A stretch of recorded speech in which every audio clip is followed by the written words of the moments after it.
Kerja pandai-pandai dengkul merete, gelaran cie ditambah sekete. Kalau kerja ndak boleh ngecek-ngecek, nanti bisa sase. Kasihan nasib basuro, gali areng ke sawah lunto, yang sekarang tempat wisata.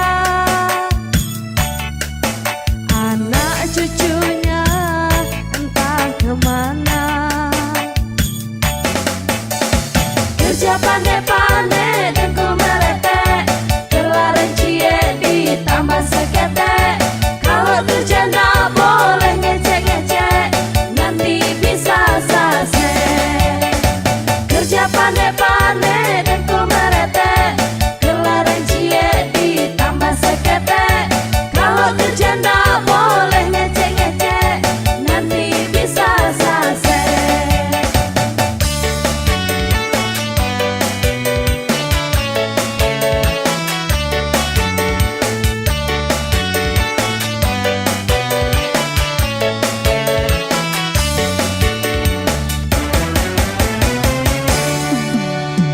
Dengar kisah Mbah Suro yang datang dari Jogja, masuk ke sawah lunto, jadi pekerja paksa. Kerja pandai-pandai